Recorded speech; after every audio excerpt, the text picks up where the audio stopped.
हाँ जी दोस्तों, क्लास 12वीं वालिਆਂ ਦਾ ਹੁਣ ਹੈਗਾ ਵਾ 28 ਫਰਵਰੀ ਨੂੰ ਹਿਸਟਰੀ ਦਾ ਪੇਪਰ ਯਾਨੀ ਕਿ ਇਤਿਹਾਸ ਦਾ। ਠੀਕ ਹੈ ਜੀ, 12ਵੀਂ ਕਲਾਸ ਵਾਲਿਆਂ ਦਾ।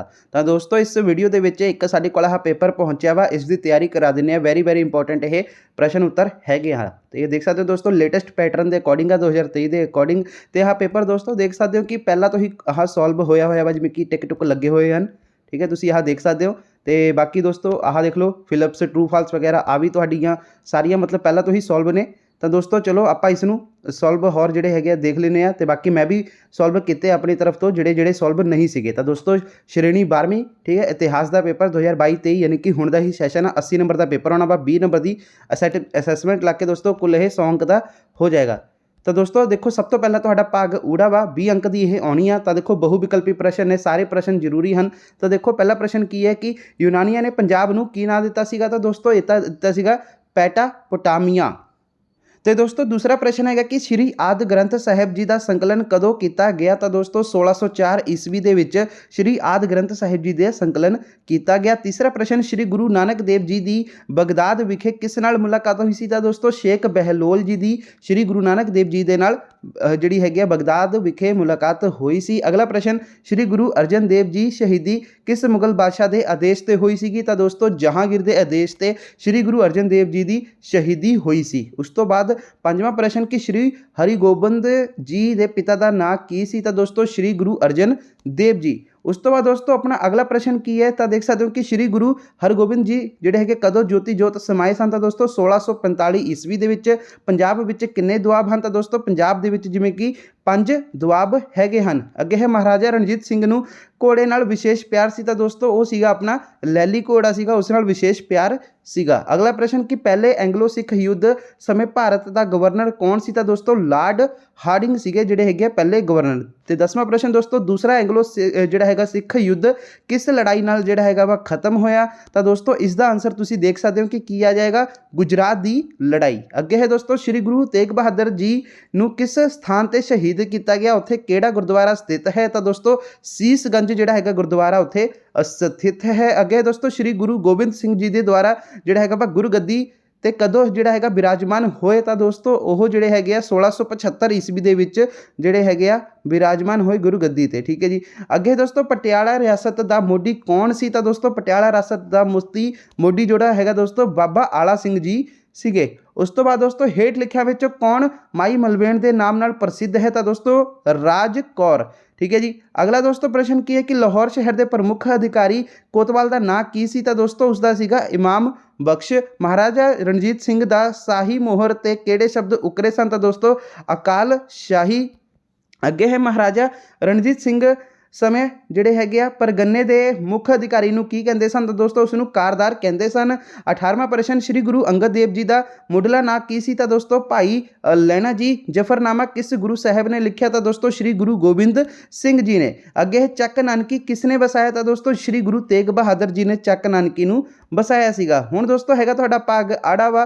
ठीक है जी। तो इहदे विच देख लैंदे आ, सब तो पहला प्रश्न जिहड़ा हैगा वा वस्तुनिष्ठ टाइप प्रश्न हैं, सारे प्रश्न करने जरूरी हैं। खाली थावां तां देखो बारी दुआब नूं भी जिहड़ा हैगा वा दोस्तों माझा भी कहा जाता है। बारी दुआब नूं श्री गुरु रामदास जी का मुढ़ला नाम दोस्तों भाई जेठा जी सीगा। ठीक है जी। श्री गुरु हरि राय जी दे पिता जी का नाम की सीगा गुरदित्ता जी। अगे है जसवंत राव होलकर 1805 ईस्वी विच पंजाब आया सीगा। ठीक है जी। अगे है गुरु का बाजार शहर किस मतलब कित्थे स्थित है। तो दोस्तों वो अमृतसर दे विच स्थित है गुरु का बाजार। ठीक या गलत की चोण करो। तो देखो 6वां प्रश्न, श्री गुरु तेग बहादुर जी का मुढ़ला नाम त्यागमल सी। तो दोस्तों बिल्कुल सही। तैमूर शाह बाबर का जिहड़ा हैगा पुत्र सी। तो दोस्तों गलत। महाराजा रणजीत सिंह अपने आप को सिख पंथ का जिहड़ा हैगा वा कुकर समझदा सन। तां बिल्कुल सही। ते अगे दीवान दीनानाथ महाराजा रणजीत सिंह का विदेशी मंत्री सी। गलत। तुझे के जहांगीरी का लेखक बाबर सी। तो दोस्तों गलत। उस तो बाद है अपना भाग ईडी है। तो यह भी देखो दोस्तों। तो दोस्तों देख सकते हो कि 5 प्रश्न करने हैं, 3 मार्क्स के है, 15 अंक की टोटल हो जाएगी। तो देखो पहला प्रश्न कि पंजाब नूं भारत का प्रवेश द्वार क्यों कहा जाता है। तो इसका आंसर असीं लभ्या होया है। तो देख सकते हो कि इसका आंसर है कि पंजाब नूं भारत का प्रवेश द्वार जिहड़ा हैगा क्यों कहा जाता है कि पंजाब नूं इसकी भूगोलिक स्थिति कारण दोस्तों भारत का प्रवेश द्वार कहा जाता है। इसके उत्तरी पश्चिम वल जिहड़े हैगे आ दोस्तों खैबर ਕੁਰਮ, ਟੋਚੀ ਅਤੇ ਬੁਲਾਨ ਦਰੇ ਸਥਿਤ ਹਨ। ਇਹਨਾਂ ਦਰਿਆਂ ਨੂੰ ਪਾਰ ਕਰਨਾ ਸੌਖਾ ਸੀ। ਇਸ ਦਿਨ ਪ੍ਰਾਚੀਨ ਸਮੇਂ ਤੋਂ ਹੀ ਵਿਦੇਸ਼ੀ ਹਮਲਾਵਰ ਇਹਨਾਂ ਦਰਿਆਂ ਰਾਹੀਂ ਜਿਹੜੇ ਹੈਗੇ ਭਾਰਤ 'ਤੇ ਹਮਲੇ ਕਰਦੇ ਸਨ। ਹਰੇਕ ਹਮਲਾਵਰ ਵਪਾਰੀ, ਸੰਤ, ਯਾਤਰੀ ਆਦਿ ਨੂੰ ਭਾਰਤ ਜਾਣ ਲਈ ਪੰਜਾਬ ਵਿੱਚੋਂ ਹੀ ਲੰਘਣਾ ਪੈਂਦਾ ਸੀ। ਅਗਲਾ ਪ੍ਰਸ਼ਨ ਦੋਸਤੋ ਕੀ ਹੈ ਕਿ ਸ਼੍ਰੀ ਗੁਰੂ ਨਾਨਕ ਦੇਵ ਜੀ ਦੀਆਂ ਉਦਾਸੀਆਂ ਦੇ ਕੀ ਉਦੇਸ਼ ਸਨ? ਤਾਂ ਦੋਸਤੋ ਇਸ ਦਾ ਆਨਸਰ ਵੀ ਤੁਸੀਂ ਦੇਖ ਸਕਦੇ ਹੋ ਕਿ ਉਦਾਸੀਆਂ ਤੋਂ ਕੀ ਭਾਵ ਹੈ, ਗੁਰੂ ਨਾਨਕ ਸਾਹਿਬ ਦੀਆਂ ਜਿਹੜੀਆਂ ਹੈਗੇ ਨੇ ਉਦਾਸੀਆਂ ਦੇ ਕੀ ਉਦੇਸ਼ ਸਨ। ਤਾਂ ਦੇਖੋ ਦੋਸਤੋ, ਉਦਾਸੀਆਂ ਤੋਂ ਭਾਵ ਗੁਰੂ ਨਾਨਕ ਸਾਹਿਬ ਦੀਆਂ ਯਾਤਰਾਵਾਂ ਤੋਂ ਹੈ। ਗੁਰੂ ਨਾਨਕ ਸਾਹਿਬ ਦੀਆਂ ਉਦਾਸੀਆਂ ਦਾ ਮੁੱਖ ਉਦੇਸ਼ ਲੋਕਾਂ ਵਿੱਚ ਫੈਲੀ ਅਗਿਆਨਤਾ ਅਤੇ ਅੰਧ ਵਿਸ਼ਵਾਸਾਂ ਨੂੰ ਜਿਹੜਾ ਹੈਗਾ ਦੂਰ ਕਰਨਾ ਸੀ। ਉਹ ਲੋਕਾਂ ਨੂੰ ਇੱਕ ਪਰਮਾਤਮਾ ਦਾ ਨਾਮ ਜਪਣ ਅਤੇ ਆਪਸੀ ਭਾਈਚਾਰੇ ਦਾ ਸੰਦੇਸ਼ ਦੇਣਾ ਚਾਹੁੰਦੇ ਸਨ। ਗੁਰੂ ਸਾਹਿਬ ਦੇ ਸਮੇਂ ਹਿੰਦੂ ਅਤੇ ਮੁਸਲਿਮ ਦੋਵੇਂ ਹੀ ਧਰਮ ਦੇ ਰਸਤੇ ਤੋਂ ਭਟਕ ਚੁੱਕੇ ਸਨ। ਉਹ ਭ੍ਰਿਸ਼ਟ ਅਤੇ ਦੋਸਤੋ ਜਿਹੜਾ ਹੈਗਾ ਵਾ ਆਚਰਣਹੀਨ ਹੋ ਚੁੱਕੇ ਸਨ। ਗੁਰੂ ਸਾਹਿਬ ਉਹਨਾਂ ਨੂੰ ਸਹੀ ਰਸਤੇ 'ਤੇ ਚਲਾਉਣਾ ਚਾਹੁੰਦੇ ਸਨ। ਗੁਰੂ ਸਾਹਿਬ ਲੋਕਾਂ ਵਿਚਾਲੇ ਜਾਤ ਪਾਤ ਦੇ ਭੇਦਭਾਵ ਨੂੰ ਦੂਰ ਕਰਨਾ ਚਾਹੁੰਦੇ ਸਨ। ਗੁਰੂ ਸਾਹਿਬ ਦੀਆਂ ਉਦਾਸੀਆਂ ਦਾ ਉਦੇਸ਼ ਔਰਤਾਂ ਦੀ ਹਾਲਤ ਵਿੱਚ ਸੁਧਾਰ ਕਰਨਾ ਅਤੇ ਉਹਨਾਂ ਨੂੰ ਪੁਰਸ਼ਾਂ ਦੇ ਬਰਾਬਰ ਹੱਕ ਦਿਵਾਉਣਾ ਸੀ। ਇੱਥੇ ਇਹ ਪ੍ਰਸ਼ਨ ਹੋ ਗਿਆ। ਉਸ ਤੋਂ ਬਾਅਦ ਦੋਸਤੋ ਆਪਣਾ ਅਗਲਾ ਪ੍ਰਸ਼ਨ ਕੀ ਹੈ ਕਿ ਮੀਰੀ ਅਤੇ ਪੀਰੀ ਤੋਂ ਕੀ ਭਾਵ ਹੈ? ਠੀਕ ਹੈ ਜੀ, ਤਾਂ ਇਸ ਦਾ ਆਨਸਰ ਵੀ ਤੁਸੀਂ ਇਹ ਦੇਖ ਸਕਦੇ ਹੋ। ਮੀਰੀ ਤੇ ਪੀਰੀ ਤੋਂ ਕੀ ਭਾਵ ਹੈ? ਤਾਂ ਦੇਖੋ, ਮੀਰੀ ਅਤੇ ਪੀਰੀ ਦੋ ਤਲਵਾਰਾਂ ਦੇ ਨਾਂ ਸਨ। ਇਹ ਤਲਵਾਰਾਂ ਹਰਿਗੋਬਿੰਦ ਜੀ ਨੇ ਗੁਰਗੱਦੀ ਤੋਂ ਬੈਠਦੇ ਸਮੇਂ ਧਾਰਨ ਕੀਤੀਆਂ ਸਨ। ਮੀਰੀ ਦੀ ਜਿਹੜੀ ਹੈਗੀ ਆ ਤਲਵਾਰ ਸੰਸਾਰਕ ਸੱਤਾ ਦੀ ਪ੍ਰਤੀਕ ਸੀ ਅਤੇ ਪੀਰੀ ਦੀ ਤਲਵਾਰ ਧਾਰਮਿਕ ਅਗਵਾਈ ਦੀ ਪ੍ਰਤੀਕ ਸੀ। ਗੁਰੂ ਸਾਹਿਬ ਨੇ ਸਿੱਖਾਂ ਨੂੰ ਰੱਬ ਦਾ ਨਾਂ ਜਪਣ ਦੇ ਨਾਲ ਨਾਲ ਆਤਮ ਰੱਖਿਆ ਲਈ ਹਥਿਆਰਬੰਦ ਹੋਣ ਦਾ ਸੰਦੇਸ਼ ਵੀ ਦਿੱਤਾ। ਅਗਲਾ ਪ੍ਰਸ਼ਨ ਦੋਸਤੋ ਕੀ ਹੈ ਕਿ ਬਈ ਬਾਬਾ ਬੰਦਾ ਸਿੰਘ ਬਹਾਦਰ ਦੀ ਸਰਹੰਦ ਦੀ ਜਿੱਤ ਤੇ ਸੰਖੇਪ ਵਰਣਨ ਕਰੋ। ਤਾਂ ਦੋਸਤੋ ਇਸ ਦਾ ਆਨਸਰ ਵੀ ਦੇਖ ਲੈਂਦੇ ਹਾਂ। ਤਾਂ ਦੋਸਤੋ ਦੇਖੋ, ਬਾਬਾ ਬੰਦਾ ਸਿੰਘ ਬਹਾਦਰ ਦੀ ਸਰਹੰਦ ਜਿੱਤੇ ਇੱਕ ਨੋਟ। ਤਾਂ ਦੇਖੋ, ਸਰਹੰਦ ਦੇ ਫੌਜਦਾਰ ਵਜ਼ੀਰ ਖਾਨ ਨੇ ਗੁਰੂ ਗੋਬਿੰਦ ਸਿੰਘ ਜੀ ਦੇ ਛੋਟੇ ਸਾਹਿਬਜ਼ਾਦਿਆਂ ਜ਼ੋਰਾਵਰ ਸਿੰਘ ਅਤੇ ਫਤਿਹ ਸਿੰਘ ਨੂੰ ਜਿੰਦਾ ਹੀ ਨਿਹਾਂ ਵਿੱਚ ਚਿਣਵਾ ਦਿੱਤਾ ਸੀ। ਬੰਦਾ ਸਿੰਘ ਬਹਾਦਰ ਸਾਹਿਬਜ਼ਾਦਿਆਂ ਦੀ ਸ਼ਹੀਦੀ ਦਾ ਬਦਲਾ ਜਿਹੜਾ ਹੈਗਾ ਵਾ ਲੈਣਾ ਚਾਹੁੰਦੇ ਸਨ। ਠੀਕ ਹੈ ਜੀ, ਉਸ ਨੇ ਜਿਹੜਾ ਹੈਗਾ ਵਾ ਦੋਸਤੋ 22 ਮਈ 1710 ਈਸਵੀ ਨੂੰ ਸਰਹੰਦ ਦੇ ਨੇੜੇ ਚੱਪੜਚਿੜੀ ਦੇ ਸਥਾਨ ਤੇ ਵਜ਼ੀਰ ਖਾਂ ਤੇ ਹਮਲਾ ਕਰ ਦਿੱਤਾ। ਲੜਾਈ ਬਹੁਤ ਭਿਆਨਕ ਸੀ। ਵਜ਼ੀਰ ਖਾਂ ਦੇ ਮਰਦੇ ਹੀ ਉਸਦੇ ਫੌਜ ਦਾ ਹੌਸਲਾ ਟੁੱਟ ਗਿਆ। ਸਿੱਖ ਇਸ ਲੜਾਈ ਵਿੱਚ ਜਿਹੜੇ ਹੈਗੇ ਆ ਜੇਤੂ ਰਹੇ। ਅਗਲਾ ਪ੍ਰਸ਼ਨ ਦੋਸਤੋ ਕੀ ਹੈ ਦੇਖ ਲੈਂਦੇ ਆ। ਅਗਲਾ ਪ੍ਰਸ਼ਨ ਹੈ ਕਿ ਦੋਸਤੋ ਕਿ ਦਲ ਖਾਲਸਾ ਦੀ ਉਤਪਤੀ ਦੇ 3 ਮੁੱਖ ਕਾਰਨ ਕੀ ਸਨ? ਤਾਂ ਦੋਸਤੋ ਦੇਖੋ, ਦਲ ਖਾਲਸਾ ਦੀ ਸਥਾਪਨਾ ਕਿਉਂ ਕੀਤੀ ਗਈ? ਤਾਂ ਇਹੀ ਗੱਲ ਬਣੇਗੀ ਜੀ 1716 ਈਸਵੀ ਵਿੱਚ ਬੰਦਾ ਸਿੰਘ ਬਹਾਦਰ ਦੀ ਸ਼ਹੀਦੀ ਤੋਂ ਬਾਅਦ ਸਿੱਖਾਂ ਵਿੱਚ ਜਿਹੜੀ ਹੈਗੀ ਆ ਫੁੱਟ ਪੈ ਗਈ। ਮੁਗਲਾਂ ਨੇ ਸਿੱਖਾਂ ਤੇ ਹਮਲੇ ਕਰਨੇ ਜਿਹੜੇ ਹੈਗੇ ਤੇਜ਼ ਕਰ ਦਿੱਤੇ। ਆਪਣੀ ਜਾਨ ਬਚਾਉਣ ਲਈ ਸਿੱਖ ਨੇ ਜਿਹੜੇ ਹੈਗੇ ਛੋਟੇ ਛੋਟੇ ਜੱਥੇ ਬਣਾ ਲਏ। 1734 ਈਸਵੀ ਵਿੱਚ ਨਵਾਬ ਕਪੂਰ ਸਿੰਘ ਨੇ ਛੋਟੇ ਛੋਟੇ ਜੱਥਿਆਂ ਨੂੰ ਇਕੱਠਾ ਕਰਕੇ ਵੱਡੇ ਜੱਥਿਆਂ ਵਿੱਚ ਜਿਹੜਾ ਹੈਗਾ ਵਾ ਵੱਡੇ ਜਿਹੜੇ ਜੱਥੇ ਬੁੱਢਾ ਦਲ ਅਤੇ ਦੋਸਤੋ ਤਰੁਣਾ ਦਲ ਦੀ ਸਥਾਪਨਾ ਕੀਤੀ। 1745 ਈਸਵੀ ਵਿੱਚ 100 ਸਿੱਖਾਂ ਦੇ ਜਿਹੜੇ ਹੈਗੇ 25 ਜੱਥੇ ਬਣਾਏ ਗਏ, ਜਿਨ੍ਹਾਂ ਦੀ ਗਿਣਤੀ ਬਾਅਦ ਵਿੱਚ ਜਿਹੜੀ ਹੈਗੀ ਆ 65 ਹੋ ਗਈ। ਠੀਕ ਹੈ ਜੀ, ਤੇ ਉਸ ਤੋਂ ਬਾਅਦ ਦੋਸਤੋ ਕੀ ਹੈ ਕਿ ਮੁਗਲਾਂ ਵਿਰੁੱਧ ਜਿਹੜਾ ਹੈਗਾ ਵਾ ਕਾਰਵਾਈਆਂ ਤੇਜ਼ ਕਰਨ ਲਈ 1748 ਈਸਵੀ ਵਿੱਚ ਨਵਾਬ ਕਪੂਰ ਸਿੰਘ ਨੇ ਦਲ ਖਾਲਸਾ ਦੀ ਸਥਾਪਨਾ ਕੀਤੀ। ਠੀਕ ਹੈ ਜੀ, ਤੇ ਉਸ ਤੋਂ ਬਾਅਦ ਦੋਸਤੋ ਆਪਣਾ ਅਗਲਾ ਪ੍ਰਸ਼ਨ ਕੀ ਹੈ ਦੇਖ ਲੈਂਦੇ ਹਾਂ। ਅਗਲਾ ਪ੍ਰਸ਼ਨ ਹੈ ਦੋਸਤੋ ਕਿ ਦੂਜੇ ਜਾਂ ਫਿਰ ਵੱਡੇ ਘੱਲੂਘਾਰੇ ਤੇ ਸੰਖੇਪ ਨੋਟ ਲਿਖੋ। ਠੀਕ ਹੈ ਜੀ, ਦੂਜਾ ਘੱਲੂਘਾਰਾ ਜਾਂ ਫਿਰ ਵੱਡਾ ਘੱਲੂਘਾਰਾ ਇੱਕ ਹੀ ਹੈ ਦੋਸਤੋ। ਦੇਖਿਓ ਧਿਆਨ ਨਾਲ, ਅਹਿਮਦ ਸ਼ਾਹ ਅਬਦਾਲੀ ਨੂੰ ਜਿਹੜਾ ਹੈਗਾ ਵਾ ਖਬਰ ਮਿਲੀ ਕਿ ਸਿੱਖ ਮਲੇਰਕੋਟਲੇ ਦੇ ਨੇੜੇ ਪਿੰਡ ਕੂਪ ਵਿੱਚ ਇਕੱਠੇ ਹੋਏ ਹਨ। ਉਹ ਬੜੀ ਹੀ ਤੇਜ਼ੀ ਨਾਲ ਮਲੇਰਕੋਟਲੇ ਵੱਲ ਵਧਿਆ ਹੈ। ਉਸਨੇ ਦੋਸਤੋ ਸਰਹੰਦ ਦੇ ਸੂਬੇਦਾਰ ਜ਼ੈਨ ਖਾਨ ਨੂੰ ਵੀ ਆਪਣੀ ਫੌਜ ਸਮੇਤ ਉੱਥੇ ਹੀ ਬੁਲਾ ਲਿਆ। 5 ਫਰਵਰੀ 1762 ਈਸਵੀ ਨੂੰ ਅਹਿਮਦ ਸ਼ਾਹ ਅਬਦਾਲੀ ਨੇ ਪਿੰਡ ਵਿੱਚ ਜਿਹੜਾ ਹੈਗਾ ਵਾ ਕੂਪ ਵਿਖੇ ਸਿੱਖਾਂ ਤੇ ਹਮਲਾ ਕਰ ਦਿੱਤਾ। ਸਿੱਖ ਇਸ ਸਮੇਂ ਜਿਹੜੇ ਹੈਗੇ ਆਪਣੇ ਪਰਿਵਾਰ ਨੂੰ ਕਿਸੇ ਸੁਰੱਖਿਅਤ ਸਥਾਨ ਤੇ ਛੱਡਣ ਜਾ ਰਹੇ ਸਨ। ਸਿੱਖਾਂ ਦੇ ਹਥਿਆਰ ਅਤੇ ਭੋਜਨ ਸਮੱਗਰੀ 6 ਕਿਲੋਮੀਟਰ ਦੂਰ ਜਿਹੜੇ ਹੈਗੇ ਦੋਸਤੋ ਗਰਮਾ ਪਿੰਡ ਵਿਖੇ ਪਏ ਸਨ। ਫਿਰ ਵੀ ਸਿੱਖਾਂ ਨੇ ਜਿਹੜੀ ਹੈਗੀ ਅਬਦਾਲੀ ਦਾ ਮੁਕਾਬਲਾ ਕੀਤਾ, ਪਰ ਉਹ ਜ਼ਿਆਦਾ ਸਮਾਂ ਜਿਹੜਾ ਹੈਗਾ ਅਬਦਾਲੀ ਅੱਗੇ ਨਾ ਠਹਿਰ ਸਕਿਆ। ਇਸ ਹਮਲੇ ਵਿੱਚ 25,000 ਤੋਂ 30,000 ਦੇ ਕਰੀਬ ਵੱਧ ਸਿੱਖ ਮਾਰੇ ਗਏ, ਜਿਨ੍ਹਾਂ ਵਿੱਚ ਇਸਤਰੀਆਂ, ਬੱਚੇ ਅਤੇ ਬਜ਼ੁਰਗ ਵੀ ਸ਼ਾਮਲ ਸਨ। ਇਸ ਘਟਨਾ ਨੂੰ ਸਿੱਖ ਇਤਿਹਾਸ ਵਿੱਚ ਜਿਹੜਾ ਹੈਗਾ ਵਾ ਵੱਡਾ ਘੱਲੂਘਾਰਾ ਦੇ ਨਾਮ ਨਾਲ ਜਾਣਿਆ ਜਾਂਦਾ ਹੈ। ਅਗਲਾ ਪ੍ਰਸ਼ਨ ਦੋਸਤੋ ਕੀ ਹੈ ਆਪਣਾ ਕਿ ਮੁਦਗੀ ਦੀ ਲੜਾਈ ਤੇ ਸੰਖੇਪ ਨੋਟ ਲਿਖੋ। ਮੁਦਗੀ ਦੀ ਲੜਾਈ ਦੋਸਤੋ ਦੇਖ ਸਕਦੇ ਹੋ ਕਿ ਮਹਾਰਾਜਾ ਰਣਜੀਤ ਸਿੰਘ ਪ੍ਰਤੀ ਇੱਥੇ ਮੁਦਗੀ ਦੀ ਲੜਾਈ ਆਪਾਂ ਦੇਖ ਲੈਂਦੇ ਹਾਂ। ਪ੍ਰਸ਼ਨ ਹੈ ਹਾਂਜੀ, ਤਾਂ ਆ ਰਿਹਾ ਦੋਸਤੋ ਮੁਦਗੀ ਦੀ ਲੜਾਈ ਤੇ ਇੱਕ ਸੰਖੇਪ ਨੋਟ। ਤਾਂ ਦੇਖੋ, ਅੰਗਰੇਜ਼ਾਂ ਅਤੇ ਸਿੱਖਾਂ ਵਿਚਾਲੇ ਪਹਿਲੀ ਲੜਾਈ 18 ਦਸੰਬਰ 1848 ਈਸਵੀ ਨੂੰ ਮੁਦਗੀ ਦੇ ਸਥਾਨ ਤੇ ਜਿਹੜੀ ਹੈਗੀ ਲੜੀ ਗਈ। ਇਸ ਲੜਾਈ ਵਿੱਚ ਸਿੱਖ ਫੌਜ ਦੀ ਅਗਵਾਈ ਜਿਹੜਾ ਹੈਗਾ ਵਾ ਲਾਲ ਸਿੰਘ ਕਰ ਰਿਹਾ ਸੀਗਾ, ਜਦਕਿ ਅੰਗਰੇਜ਼ਾਂ ਫੌਜ ਦੀ ਅਗਵਾਈ ਲਾਰਡ ਹਿਊਂਗ ਗੱਫ ਕਰ ਰਿਹਾ ਸੀਗਾ। ਸਿੱਖ ਫੌਜ ਬਹਾਦਰੀ ਨਾਲ ਲੜ ਰਹੀ ਸੀ ਅਤੇ ਅੰਗਰੇਜ਼ ਫੌਜ ਦਾ ਭਾਰੀ ਨੁਕਸਾਨ ਕੀਤਾ, ਪਰੰਤੂ ਇਸ ਸਮੇਂ ਲਾਲ ਸਿੰਘ ਨੇ ਗੱਦਾਰੀ ਕੀਤੀ ਤੇ ਲੜਾਈ ਦੇ ਮੈਦਾਨ ਵਿੱਚ ਦੌੜ ਗਿਆ, ਜਿਸ ਨਾਲ ਸਿੱਖ ਫੌਜ ਜਿਹੜੀ ਹੈਗੀ ਆ ਹਾਰ ਗਈ। ਤੇ ਇਹ ਹੋ ਗਿਆ ਦੋਸਤੋ ਆਪਣੀ ਮੁਦਕੀ ਦੀ ਲੜਾਈ। ਅੱਗੇ ਹੈ ਦੋਸਤੋ ਮਹਾਰਾਜਾ ਰਣਜੀਤ ਸਿੰਘ ਦਾ ਆਪਣੀ ਪ੍ਰਜਾ ਪ੍ਰਤੀ ਕਿਹੋ ਜਿਹਾ ਜਿਹੜਾ ਹੈਗਾ ਵਾ ਵਤੀਰਾ ਸੀ। ਤਾਂ ਦੋਸਤੋ ਇਸ ਦਾ ਆਨਸਰ ਆਹ ਰਿਹਾ, ਮਹਾਰਾਜਾ ਰਣਜੀਤ ਸਿੰਘ ਦਾ ਆਪਣੀ ਪ੍ਰਜਾਪਤੀ ਜਿਹੜਾ ਹੈਗਾ ਵਾ ਕੀ ਵਤੀਰਾ ਕਿਹੋ ਜਿਹਾ ਸੀਗਾ। ਤਾਂ ਦੇਖੋ ਮਹਾਰਾਜਾ ਰਣਜੀਤ ਸਿੰਘ ਇੱਕ ਦਿਆਲੂ ਸ਼ਾਸਕ ਸੀ, ਉਹ ਆਪਣੀ ਪ੍ਰਜਾ ਦਾ ਬਹੁਤ ਧਿਆਨ ਰੱਖਦਾ ਸੀ। ਉਸਨੇ ਆਪਣੇ ਅਧਿਕਾਰੀਆਂ ਤੇ ਕਰਮਚਾਰੀਆਂ ਨੂੰ ਵੀ ਕਿਹਾ ਹੋਇਆ ਸੀਗਾ ਕਿ ਉਹ ਪ੍ਰਜਾ ਦੀ ਭਲਾਈ ਦਾ ਪੂਰਾ ਧਿਆਨ ਰੱਖਣ। ਮਹਾਰਾਜਾ ਦੇ ਸ਼ਾਸਨ ਕਾਲ ਵਿੱਚ ਸਾਰੀਆਂ ਨੌਕਰੀਆਂ ਕਾਬਲੀਅਤ ਦੇ ਆਧਾਰ ਤੇ ਦਿੱਤੀਆਂ ਜਾਂਦੀਆਂ ਸਨ, ਕਿਸੇ ਨਾਲ ਵੀ ਵਿਤਕਰਾ ਨਹੀਂ ਕੀਤਾ ਜਾਂਦਾ ਸੀ। ਹੜ੍ਹ ਜਾਂ ਫਿਰ ਸੋਕੇ ਦੀ ਯਾਦ ਦੀ ਸਥਿਤੀ ਵਿੱਚ ਮਹਾਰਾਜਾ ਪ੍ਰਜਾ ਦਾ ਦੋਸਤੋ ਜਿਹੜਾ ਹੈਗਾ ਲਗਾਨ ਵੀ ਮਾਫ ਕਰ ਦਿੰਦਾ ਸੀ। ਅਗਲਾ ਦੋਸਤੋ ਆਪਣਾ ਪ੍ਰਸ਼ਨ ਕੀ ਹੈ, ਭਾਗ ਸੱਸੇ ਦੇ ਵਿੱਚ ਸਰੋਤ ਆਧਾਰਿਤ ਪ੍ਰਸ਼ਨ ਹਨ, ਯਾਨੀ ਕਿ ਆਹ ਜਿਹੜਾ ਪਹਿਰਾ ਦਿੱਤਾ ਹੋਇਆ ਵਾ ਤੁਸੀਂ ਇਸ ਨੂੰ ਪੜ੍ਹਨਾ ਵਾ, ਠੀਕ ਹੈ ਜੀ। ਤੇ ਉਸ ਤੋਂ ਬਾਅਦ ਦੋਸਤੋ ਫਿਰ ਜਿਹੜੇ ਇਹਨਾਂ ਦੇ ਪ੍ਰਸ਼ਨ ਹੋਣਗੇ ਉਹਨਾਂ ਦੇ ਤੁਸੀਂ ਆਨਸਰ ਦੇਣੇ ਹਨ। ਜਿਵੇਂ ਕਿ ਆਹ ਪਹਿਲਾ ਪ੍ਰਸ਼ਨ ਹੈ ਕਿ ਹੜੱਪਾ ਸਭਿਅਤਾ ਦਾ ਜਨਮ ਕਿਸ ਧਰਤੀ ਤੇ ਹੋਇਆ। ਤਾਂ ਦੋਸਤੋ ਇਹਨਾਂ ਦਾ ਆਨਸਰ ਦੇਖਣ ਤੋਂ ਪਹਿਲਾਂ ਤੁਸੀਂ ਇਸ ਨੂੰ ਇੱਕ ਕੰਮ ਕਰੋ, ਸਕਰੀਨ ਨੂੰ 2 ਮਿੰਟ ਲਈ ਰੋਕੋ, ਇੱਥੋਂ ਤੋਂ ਲੈ ਕੇ ਇੱਥੇ ਤੱਕ ਰੀਡ ਕਰ ਲਓ, ਠੀਕ ਹੈ ਜੀ।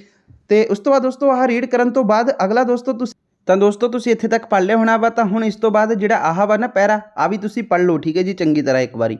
ਤਾਂ ਤੁਸੀਂ ਇਸ ਨੂੰ ਜਦੋਂ ਪੜ੍ਹ ਲਓਗੇ ਫਿਰ ਥੱਲੇ ਹੇਠਾਂ ਵਾਲੇ ਪ੍ਰਸ਼ਨ ਦੇਣੇ ਹਨ, ਉੱਤਰ ਉਹਨਾਂ ਦੇ।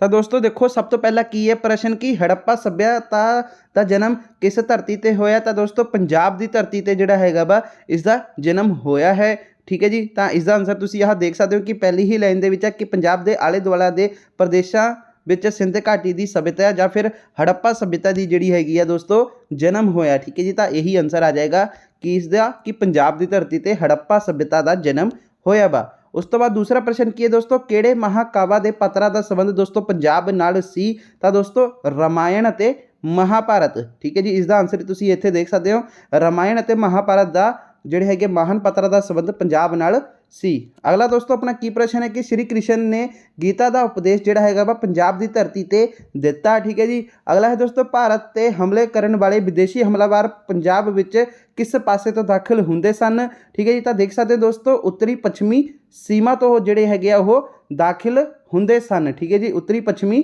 ਸੀਮਾ ਤੋਂ ਜਿਹੜੇ ਹੈਗੇ ਆ ਉਹ ਦਾਖਲ ਹੁੰਦੇ ਸਨ। ਤਾਂ ਇਸ ਦਾ ਆਨਸਰ ਤੁਸੀਂ ਆਹ ਦੇਖ ਸਕਦੇ ਹੋ। ਤੀਸਰਾ ਪ੍ਰਸ਼ਨ ਹੈ ਨਾ ਆਪਣਾ, ਤਾਂ ਤੀਸਰੇ ਦਾ ਆਨਸਰ ਤੁਸੀਂ ਤੀਸਰਾ ਪ੍ਰਸ਼ਨ ਦਾ ਆਨਸਰ ਕਿ ਚੌਥਾ ਬਸ ਸੌਰੀ। ਤਾਂ ਸਾਰੇ ਵਿਦੇਸ਼ੀ ਹਮਲਾਵਰ ਪੰਜਾਬ ਦੀ ਉੱਤਰੀ ਸੀਮਾ ਪੱਛਮੀ, ਜਾਂ ਫਿਰ ਦੋਸਤੋ ਇਸ ਨੂੰ ਤੁਸੀਂ ਇਸ ਤਰ੍ਹਾਂ ਲਿਖਿਓ ਉੱਤਰੀ ਪੱਛਮੀ ਸੀਮਾ, ਠੀਕ ਹੈ ਜੀ। ਇਸ ਤਰ੍ਹਾਂ ਉੱਤਰੀ ਪੱਛਮੀ ਸੀਮਾ, ਜਿਵੇਂ ਕਿ ਇੱਥੇ ਲਿਖਿਆ ਹੋਇਆ ਵਾ ਉੱਤਰੀ ਪੱਛਮੀ ਸੀਮਾ ਤੋਂ।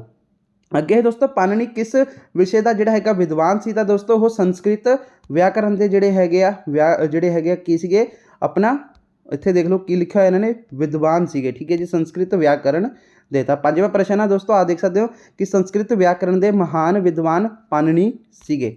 ਉਸ ਤੋਂ ਬਾਅਦ ਦੋਸਤੋ ਆਪਣਾ ਅਗਲਾ ਹੈ ਸ਼੍ਰੀ ਗੁਰੂ ਗੋਬਿੰਦ ਸਿੰਘ ਜੀ, ਠੀਕ ਹੈ, 1699 ਈਸਵੀ ਨੂੰ ਵਿਸਾਖੀ ਵਾਲੇ ਦਿਨ ਅਨੰਦਪੁਰ ਸਾਹਿਬ ਵਿਖੇ ਇੱਕ ਵੱਡਾ ਇਕੱਠ ਕੀਤਾ, ਠੀਕ ਹੈ ਜੀ। ਤਾਂ ਦੋਸਤੋ ਇਸ ਦਾ ਆਨਸਰ ਦੇਖਣ ਤੋਂ ਪਹਿਲਾਂ ਤੁਸੀਂ ਇਸ ਪੈਰੇ ਨੂੰ ਪੜ੍ਹ ਲਓ, ਫਿਰ ਅਸੀਂ ਥੱਲੇ ਉੱਤਰ ਦੇਖਾਂਗੇ। ਤਾਂ ਇੱਥੋਂ ਤੋਂ ਲੈ ਕੇ ਪਹਿਲਾਂ ਥੱਲੇ ਤੱਕ, ਠੀਕ ਹੈ, ਪੜ੍ਹ ਲਓ। ਉਸ ਤੋਂ ਬਾਅਦ ਦੋਸਤੋ ਆਹ ਥੋੜ੍ਹਾ ਜਿਹਾ ਥੱਲੇ ਵੀ ਆ, ਇਸ ਨੂੰ ਵੀ ਪੜ੍ਹ ਲਓ, ਠੀਕ ਹੈ ਜੀ। ਤੇ ਹੁਣ ਦੋਸਤੋ ਇਹਨਾਂ ਦੇ ਆਪਾਂ ਉੱਤਰ ਦੇਖਦੇ ਹਾਂ।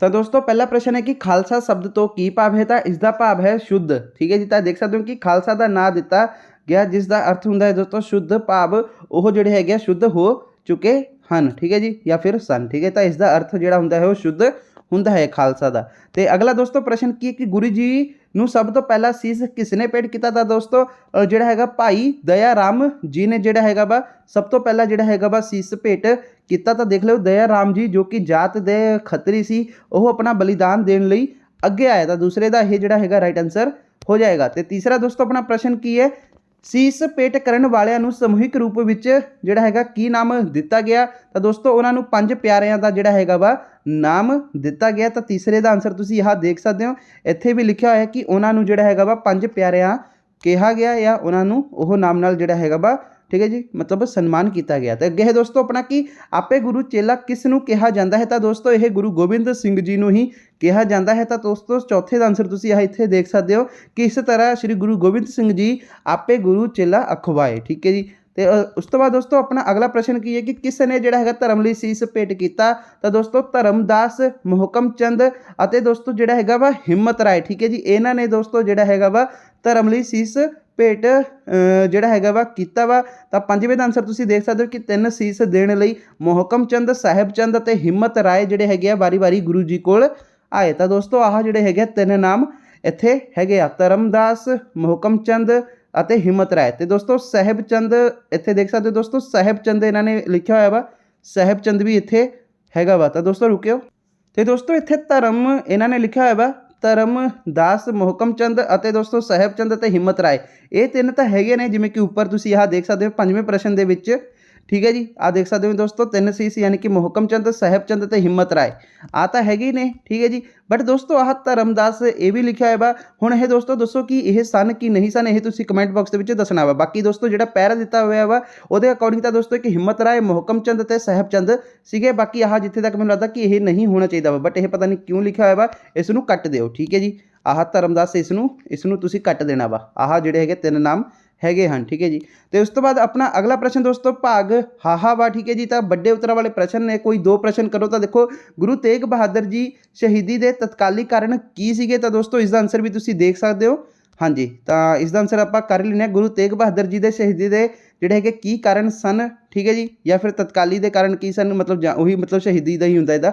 ਤਾਂ ਦੇਖੋ ਗੁਰੂ ਤੇਗ ਬਹਾਦਰ ਜੀ ਸ਼ਹੀਦੀ ਵਿਸ਼ਵ ਜਿਹੜਾ ਹੈਗਾ ਇਤਿਹਾਸ ਵਿੱਚ ਅਦਭੁਤ ਘਟਨਾ ਮੰਨੀ ਜਾਂਦੀ ਹੈ। ਸੰਸਾਰ ਦੇ ਇਤਿਹਾਸ ਵਿੱਚ ਪਹਿਲੀ ਵਾਰ ਅਜਿਹਾ ਹੋਇਆ ਕਿ ਜਦੋਂ ਕਿਸੇ ਮਹਾਂਪੁਰਸ਼ ਦੇ ਕਿਸੇ ਹੋਰ ਧਰਮ ਦੀ ਰੱਖਿਆ ਖਾਤਰ ਜਿਹੜਾ ਹੈਗਾ ਸ਼ਹੀਦੀ ਦਿੱਤੀ ਹੋਵੇ। ਗੁਰੂ ਸਾਹਿਬ ਦੀ ਸ਼ਹੀਦੀ ਦੇ ਮੁੱਖ ਕਾਰਨ ਹੇਠ ਲਿਖੇ ਸਨ। ਤਾਂ ਮੁਗਲਾਂ ਅਤੇ ਸਿੱਖਾਂ ਵਿਚਕਾਰ ਤਣਾਅ, ਜਹਾਂਗੀਰ ਦੇ ਸਮੇਂ ਦੋਸਤੋ ਮੁਗਲਾਂ ਅਤੇ ਸਿੱਖਾਂ ਵਿਚਕਾਰ ਸੰਬੰਧ ਵਿਗੜ ਰਹੇ ਸਨ। ਜਹਾਂਗੀਰ ਨੇ ਗੁਰੂ ਅਰਜਨ ਦੇਵ ਜੀ ਨੂੰ ਸ਼ਹੀਦ ਕਰਵਾਇਆ ਸੀ, ਗੁਰੂ ਹਰਗੋਬਿੰਦ ਸਿੰਘ ਜੀ ਨੂੰ ਕੈਦ ਕਰਵਾਇਆ ਸੀ, ਅਤੇ ਜਿਹੜਾ ਹੈਗਾ ਸ਼ਾਹਜਹਾਂ ਦੇ ਸਮੇਂ ਦੋਸਤੋ ਜਿਹੜਾ ਹੈਗਾ ਸਿੱਖਾਂ ਤੇ ਮੁਗਲਾਂ ਵਿਚਕਾਰ ਜਿਹੜੇ ਹੈਗੇ 4 ਲੜਾਈਆਂ ਹੋਈਆਂ ਸਨ। ਔਰੰਗਜ਼ੇਬ ਦੇ ਸਮੇਂ ਤੱਕ ਸਿੱਖਾਂ ਤੇ ਮੁਗਲਾਂ ਦੇ ਜਿਹੜੇ ਹੈਗੇ ਦੋਸਤੋ ਸੰਬੰਧ ਜਿਹੜੇ ਹੈਗੇ ਬਹੁਤ ਹੀ ਜਿਹੜੇ ਹੈਗੇ ਤਣਾਅਪੂਰਨ ਹੋ ਚੁੱਕੇ ਸਨ।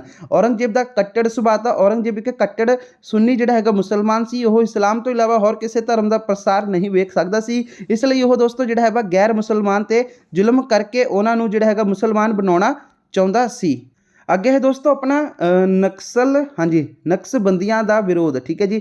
ਨਕਸਬੰਦੀਆਂ ਦਾ ਵਿਰੋਧ, ਤਾਂ ਦੇਖੋ ਦੋਸਤੋ ਨਕਸਬੰਦੀ ਕੱਟੜ ਮੁਸਲਮਾਨਾਂ ਦਾ ਇੱਕ ਜਿਹੜਾ ਹੈਗਾ ਸੰਪਰਦਾ ਸੀ। ਇਹ ਇਸਲਾਮ ਤੋਂ ਇਲਾਵਾ ਕਿਸੇ ਹੋਰ ਧਰਮ ਦੀ ਤਰੱਕੀ ਬਰਦਾਸ਼ਤ ਨਹੀਂ ਕਰ ਸਕਦੇ ਸਨ। ਇਹਨਾਂ ਨੇ ਗੁਰੂ ਅਰਜਨ ਦੇਵ ਜੀ ਦੇ ਖਿਲਾਫ ਜਹਾਂਗੀਰ ਦੇ ਕੰਨ ਭਰੇ ਸਨ। ਜਦੋਂ ਇਹਨਾਂ ਨੇ ਗੁਰੂ ਤੇਗ ਬਹਾਦਰ ਜੀ ਅਤੇ ਸਿੱਖ ਧਰਮ ਦੀ ਪ੍ਰਸਿੱਧੀ ਵਧਦੀ ਦੇਖੀ ਤਾਂ ਇਹਨਾਂ ਨੇ ਗੁਰੂ ਸਾਹਿਬ ਖਿਲਾਫ ਔਰੰਗਜ਼ੇਬ ਨੂੰ ਸ਼ਿਕਾਇਤ ਕਰਨੀਆਂ ਸ਼ੁਰੂ ਕਰ ਦਿੱਤੀਆਂ। ਅੱਗੇ ਹੈ ਦੋਸਤੋ ਸਿੱਖ ਧਰਮ ਦਾ ਪ੍ਰਸਾਰ। ਗੁਰੂ ਤੇਗ ਬਹਾਦਰ ਜੀ ਨੇ ਜਿਹੜੇ ਹੈਗੇ ਸਿੱਖ ਧਰਮ ਦੇ ਪ੍ਰਚਾਰ ਲਈ ਬਹੁਤ ਕੰਮ ਕੀਤਾ। ਉਹਨਾਂ ਨੇ ਦੇਸ਼ ਦੇ ਅਨੇਕਾਂ ਸਥਾਨ ਦੀਆਂ ਜਿਹੜੇ ਹੈਗੇ ਨੇ ਯਾਤਰਾਵਾਂ ਕੀਤੀਆਂ, ਅਨੇਕਾਂ ਧਰਮ ਪ੍ਰਚਾਰ ਜਿਹੜੇ ਹੈਗੇ ਆ ਕੇਂਦਰ ਖੋਲ੍ਹੇ। ਗੁਰੂ ਸਾਹਿਬਾਂ ਦੀ ਸ਼ਖਸੀਅਤ ਤੋਂ ਪ੍ਰਭਾਵਿਤ ਹੋ ਕੇ ਜਿਹੜਾ ਹੈਗਾ ਭਾਰੀ ਗਿਣਤੀ ਵਿੱਚ ਲੋਕ ਸਿੱਖ ਧਰਮ ਵਿੱਚ ਸ਼ਾਮਿਲ ਹੋ ਗਏ। ਇਹ ਗੱਲ ਔਰੰਗਜ਼ੇਬ ਅਤੇ ਕੱਟੜ ਮੁਸਲਮਾਨਾਂ ਨੂੰ ਜਿਹੜੀ ਹੈਗੀ ਆ ਮਨਜ਼ੂਰ ਨਹੀਂ ਸੀ। ਅੱਗੇ ਦੋਸਤੋ ਰਾਮ ਰਾਏ ਦੀ ਦੁਸ਼ਮਣੀ। ਤਾਂ ਰਾਮ ਰਾਏ ਗੁਰੂ ਹਰ ਰਾਏ ਦਾ ਜਿਹੜਾ ਹੈਗਾ ਵੱਡਾ ਪੁੱਤਰ ਸੀ। ਉਹ ਆਪਣੇ ਆਪ ਨੂੰ ਗੁਰਗੱਦੀ ਦਾ ਅਸਲ ਵਾਰਿਸ ਸਮਝਦਾ ਸੀਗਾ। ਉਸਨੇ ਗੁਰੂ ਸਾਹਿਬ ਖਿਲਾਫ ਜਿਹੜਾ ਹੈਗਾ ਦੋਸਤੋ, ਠੀਕ ਹੈ ਜੀ, ਔਰੰਗਜ਼ੇਬ ਦੇ ਜਿਹੜੇ ਹੈਗੇ ਕੰਨ ਭਰੇ ਤਾਂ ਕਿ ਗੁਰੂ ਸਾਹਿਬ ਜਿਹੜੇ ਹੈਗੇ ਰਸਤੇ ਤੋਂ ਹਟ ਕੇ ਆਪ ਗੁਰਗੱਦੀ ਤੇ ਜਿਹੜਾ ਹੈਗਾ ਵਾ ਕਾਬਜ ਹੋ ਸਕੇ। ਤਤਕਾਲੀ ਕਾਰਨ ਤਾਂ ਦੋਸਤੋ ਔਰੰਗਜ਼ੇਬ ਨੇ ਸੋਚਿਆ ਕਿ ਜੇਕਰ ਉਹ ਕਸ਼ਮੀਰ ਦੇ ਬ੍ਰਾਹਮਣਾਂ ਨੂੰ ਇਸਲਾਮ ਕਬੂਲ ਜਿਹੜਾ ਹੈਗਾ ਵਾ ਕਰਵਾ ਲਵੇ ਤਾਂ ਉਹ ਹਿੰਦੂ ਬੜੀ ਆਸਾਨੀ ਨਾਲ ਆਪਣਾ ਜਿਹੜਾ ਹੈਗਾ ਧਰਮ ਛੱਡ ਦੇਣਗੇ। ਇਸ ਲਈ ਉਸਨੇ ਜਿਹੜਾ ਹੈਗਾ ਵਾ ਆਪਣੇ ਗਵਰਨਰ ਸ਼ੇਰ ਅਫਗਾਨ ਨੂੰ ਸਾਰੇ ਕਸ਼ਮੀਰੀ ਬ੍ਰਾਹਮਣਾਂ ਨੂੰ ਧੱਕੇ ਨਾਲ ਮੁਸਲਮਾਨ ਬਣਾਉਣ ਲਈ ਕਿਹਾ। ਜਿਹੜਾ ਹੈਗਾ ਦੋਸਤੋ ਸ਼ੇਰ ਅਫਗਾਨ ਨੇ ਬ੍ਰਾਹਮਣਾਂ ਤੇ ਭਾਰੀ ਜ਼ੁਲਮ ਕੀਤੇ ਅਤੇ ਉਹਨਾਂ ਦਾ ਜੀਣਾ ਹੈਗਾ ਦੋਸਤੋ ਜਿਹੜਾ ਹੈਗਾ ਦੁੱਭਰ ਕਰ ਦਿੱਤਾ। ਆਪਣੇ ਆਪ ਨੂੰ ਬਚਾਉਣ ਲਈ ਉਹ ਗੁਰੂ ਤੇਗ ਬਹਾਦਰ ਜੀ ਕੋਲ ਸ਼੍ਰੀ ਅਨੰਦਪੁਰ ਸਾਹਿਬ ਵਿਖੇ ਸਹਾਇਤਾ ਲਈ ਆਏ। ਗੁਰੂ ਸਾਹਿਬ ਅਤੇ ਕਸ਼ਮੀਰੀ ਪੰਡਿਤ ਇਸ ਜਿਹੜਾ ਹੈਗਾ ਸੰਬੰਧੀ ਵਿਚਾਰ ਕਰ ਹੀ ਰਹੇ ਸਨ ਕਿ ਬਾਲ ਗੋਬਿੰਦ ਰਾਏ ਉੱਥੇ ਆ ਗਏ ਤੇ ਗੁਰੂ ਸਾਹਿਬ ਨੂੰ ਇਸ ਗੰਭੀਰਤਾ ਦਾ ਜਿਹੜਾ ਹੈਗਾ ਕਾਰਨ ਪੁੱਛਿਆ। ਗੁਰੂ ਸਾਹਿਬ ਨੇ ਕਿਹਾ ਕਿ ਹਿੰਦੂ ਧਰਮ ਨੂੰ ਬਚਾਉਣ ਲਈ ਕਿਸੇ ਮਹਾਂਪੁਰਸ਼ ਦੀ ਕੁਰਬਾਨੀ ਦੀ ਲੋੜ ਹੈ। ਇਸ ਤੇ ਜਿਹੜਾ ਹੈਗਾ ਵਾ ਬਾਲ ਗੋਬਿੰਦ ਰਾਏ ਨੇ ਕਿਹਾ ਕਿ ਪਿਤਾ ਜੀ ਤੁਹਾਡੇ ਤੋਂ ਵੱਡਾ ਮਹਾਂਪੁਰਸ਼ ਕੌਣ ਹੋ ਸਕਦਾ ਹੈ। ਬਾਲਕ ਦੇ ਮੂੰਹੋਂ ਇਹ ਗੱਲ ਸੁਣ ਕੇ ਗੁਰੂ ਸਾਹਿਬ ਨੇ ਸ਼ਹੀਦੀ ਦੇਣ ਦਾ ਜਿਹੜਾ ਹੈਗਾ ਵਾ ਫੈਸਲਾ ਕਰ ਲਿਆ। ਉਸ ਤੋਂ ਬਾਅਦ ਦੋਸਤੋ ਆਪਣਾ ਅਗਲਾ ਪ੍ਰਸ਼ਨ ਕੀ ਹੈ, ਅਗਲਾ ਪ੍ਰਸ਼ਨ ਦੇਖ ਲੈਂਦੇ ਹਾਂ। ਅਗਲਾ ਪ੍ਰਸ਼ਨ ਹੈ ਦੋਸਤੋ ਸਿੱਖ ਪੰਥ ਦੇ ਵਿਕਾਸ ਲਈ ਗੁਰੂ ਅੰਗਦ ਦੇਵ ਜੀ ਨੇ ਜਿਹੜੇ ਹੈਗੇ ਕੀ ਕਾਰਜ ਕੀਤੇ। ਤਾਂ ਦੋਸਤੋ ਆਹੀ ਆਪਣਾ ਪ੍ਰਸ਼ਨ, ਸਿੱਖ ਧਰਮ ਦੇ ਵਿਕਾਸ ਲਈ ਗੁਰੂ ਅੰਗਦ ਦੇਵ ਜੀ ਨੇ ਕੀ ਯੋਗਦਾਨ ਪਾਏ। ਤਾਂ ਦੇਖੋ ਗੁਰੂ ਅੰਗਦ ਦੇਵ ਜੀ ਦਾ ਸਿੱਖ ਧਰਮ ਦੇ ਵਿਕਾਸ ਵਿੱਚ ਯੋਗਦਾਨ, ਤਾਂ ਦੇਖੋ ਗੁਰਮੁਖੀ ਨੂੰ ਹਰਮਨ ਪਿਆਰਾ ਬਣਾਉਣਾ। ਗੁਰੂ ਸਾਹਿਬ ਨੇ ਜਿਹੜੀ ਹੈਗੀ ਹੈ ਗੁਰਮੁਖੀ ਲਿਪੀ ਨੂੰ ਨਵਾਂ ਨਿਖਾਰ ਪ੍ਰਦਾਨ ਕੀਤਾ। ਇਸ ਨਾਲ ਜਿਹੜਾ ਹੈਗਾ ਲੋਕਾਂ ਲਈ ਇਸ ਲਿਪੀ ਨੂੰ ਸਮਝਣਾ ਸੌਖਾ ਹੋ ਗਿਆ। ਬਾਣੀ ਦਾ ਸੰਗ੍ਰਹਿ ਗੁਰੂ ਅੰਗਦ ਦੇਵ ਜੀ ਨੇ ਗੁਰੂ ਨਾਨਕ ਦੇਵ ਜੀ ਦੀ ਵੱਖ-ਵੱਖ ਜਿਹੜੇ ਹੈਗਾ ਵਿਅਕਤੀਆਂ ਕੋਲ ਪਈ ਹੋਈ ਬਾਣੀ ਨੂੰ ਇਕੱਠਾ ਕੀਤਾ। ਆਪ ਨੇ ਗੁਰੂ ਨਾਨਕ ਦੇਵ ਜੀ ਦੇ ਸਾਥੀ ਭਾਈ ਬਾਲਾ ਜੀ ਕੋਲ ਗੁਰੂ ਨਾਨਕ ਦੇਵ ਜੀ ਦਾ ਜਨਮ ਸਾਖੀ ਵੀ ਲਿਖਵਾਈ। ਲੰਗਰ ਪ੍ਰਥਾ ਦਾ ਵਿਸਥਾਰ ਗੁਰੂ ਅੰਗਦ ਦੇਵ ਜੀ ਨੇ ਜਿਹੜਾ ਹੈਗਾ ਗੁਰੂ ਨਾਨਕ ਦੇਵ ਜੀ ਦੇ ਦੁਆਰਾ ਚਲਾਈ ਗਈ ਲੰਗਰ ਪ੍ਰਥਾ ਦਾ ਵਿਸਥਾਰ ਵੀ ਕੀਤਾ। ਲੰਗਰ ਦਾ ਸਾਰਾ ਪ੍ਰਬੰਧ ਗੁਰੂ ਅੰਗਦ ਦੇਵ ਜੀ ਦੀ ਪਤਨੀ ਬੀਬੀ ਖੀਵੀ ਦੇ ਦੇਖਰੇਖ ਵਿੱਚ ਹੁੰਦਾ ਸੀ। ਤੇ ਦੋਸਤੋ ਅਗਲਾ ਪੁਆਇੰਟ ਹੈ ਕਿ ਸੰਗਤ ਦਾ ਸੰਗਠਨ ਗੁਰੂ ਅੰਗਦ ਦੇਵ ਜੀ ਨੇ ਗੁਰੂ ਨਾਨਕ ਦੇਵ ਜੀ ਵੱਲੋਂ ਆਰੰਭ ਕੀਤੀ ਗਈ ਸੰਗਤ ਦੀ ਸੰਸਥਾ ਵੱਲੋਂ ਸੰਗਠਨ ਕੀਤਾ।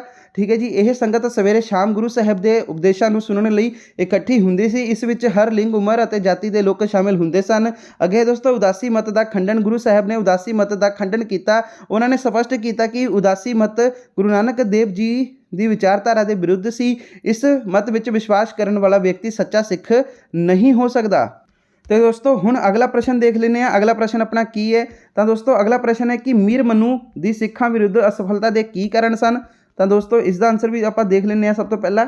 ਠੀਕ ਹੈ ਜੀ। ਆਹ ਰਿਹਾ ਦੋਸਤੋ, ਮੀਰ ਮਨੂ ਦੀ ਸਿੱਖਾਂ ਦੀ ਸ਼ਕਤੀ ਨੂੰ ਕੁਚਲਣ ਵਿੱਚ ਅਸਫਲ ਕਿਉਂ ਰਿਹਾ? ਤਾਂ ਦੇਖੋ, ਦਲ ਖਾਲਸਾ ਦਾ ਸੰਗਠਨ ਸਿੱਖਾਂ ਨੇ ਮਹਿਸੂਸ ਕਰ ਲਿਆ ਕਿ ਇਕੱਲੇ ਇਕੱਲੇ ਰਹਿ ਕੇ ਉਹ ਮੁਗਲਾਂ ਦਾ ਮੁਕਾਬਲਾ ਨਹੀਂ ਕਰ ਸਕਦੇ ਹਨ। ਇਸ ਲਈ ਦੋਸਤੋ ਉਹਨਾਂ ਨੇ ਜੱਥੇ ਬਣਾ ਲਏ। ਬਾਅਦ ਵਿੱਚ ਇਹਨਾਂ ਜੱਥਿਆਂ ਨੂੰ ਇਕੱਠਾ ਕਰਕੇ ਦਲ ਖਾਲਸਾ ਦਾ ਨਿਰਮਾਣ ਕੀਤਾ ਗਿਆ। ਸਿੱਖਾਂ ਦੀ ਇਸ ਏਕਤਾ ਕਾਰਨ ਜਿਹੜਾ ਹੈਗਾ ਵਾ ਮੀਰ ਮਨੂ ਸਿੱਖਾਂ ਦੀ ਸ਼ਕਤੀ ਦਾ ਕੁਚਲਣ ਵਿੱਚ ਜਿਹੜਾ ਹੈਗਾ ਸਫਲ ਨਾ ਹੋ ਸਕਿਆ। ਸਿੱਖਾਂ ਦੇ ਅਸਾਧਾਰਨ ਗੁਣ, ਸਿੱਖਾਂ ਵਿੱਚ ਦ੍ਰਿੜ ਨਿਸ਼ਚੇ, ਜੋਸ਼, ਦਲੇਰੀ ਅਤੇ ਕੁਰਬਾਨੀ ਦੀ ਭਾਵਨਾ ਸੀ। ਉਹ ਕਦੇ ਵੀ ਹੌਸਲਾ ਨਹੀਂ ਛੱਡਦੇ ਸਨ। ਆਖਰੀ ਸਾਹ ਤੱਕ ਉਹ ਲੜਦੇ ਰਹਿੰਦੇ ਸਨ। ਉਹਨਾਂ ਦੀਆਂ ਇਸਤਰੀਆਂ, ਬੱਚਿਆਂ ਆਦਿ ਤਸੀਹੇ ਦੇਣ ਤੇ ਵੀ ਉਹ ਅਡੋਲ ਰਹਿੰਦੇ ਸਨ। ਇਸ ਲਈ ਦੋਸਤੋ ਸਿੱਖਾਂ ਨੂੰ ਕੁਚਲਣਾ ਸੌਖਾ ਨਹੀਂ ਸੀ। ਅੱਗੇ ਦੋਸਤੋ ਸਿੱਖਾਂ ਦੀ ਜਿਹੜੀ ਹੈਗੀ ਗੁਰੀਲਾ ਯੁੱਧ ਨੀਤੀ, ਜਦੋਂ ਸਿੱਖਾਂ ਨੂੰ ਮਹਿਸੂਸ ਹੋਇਆ ਕਿ ਖੁੱਲੀ ਲੜਾਈ ਵਿੱਚ ਮੁਗਲਾਂ ਨੂੰ ਹਰਾਉਣਾ ਜਿਹੜਾ ਹੈਗਾ ਸੌਖਾ ਨਹੀਂ ਹੈ, ਤਾਂ ਉਹਨਾਂ ਨੇ ਗੁਰੀਲਾ ਯੁੱਧ ਨੀਤੀ ਅਪਣਾਈ ਲਈ। ਠੀਕ ਹੈ ਜੀ। ਉਹ ਅਚਾਨਕ ਮੁਗਲ ਫੌਜਾਂ ਤੇ ਹਮਲਾ ਕਰਦੇ ਸਨ ਅਤੇ ਜਿੰਨੀ ਦੇਰ ਤੱਕ ਮੁਗਲ ਫੌਜ ਸੰਭਲਦੀਆਂ ਸਨ ਜਿਹੜਾ ਹੈਗਾ ਨੁਕਸਾਨ ਕਰਕੇ ਜੰਗਲਾਂ ਤੇ ਪਹਾੜਾਂ ਵਿੱਚ ਜਿਹੜੇ ਹੈਗੇ ਜਾ ਕੇ ਲੁਕ ਜਾਂਦੇ ਸਨ। ਇਸ ਨੀਤੀ ਕਾਰਨ ਦੋਸਤੋ ਸਿੱਖਾਂ ਤੇ ਕਾਬੂ ਪਾਉਣਾ ਬਹੁਤ ਹੀ ਔਖਾ ਜਿਹੜਾ ਹੋ ਗਿਆ ਸੀਗਾ। ਅੱਗੇ ਦੋਸਤੋ ਦੀਵਾਨ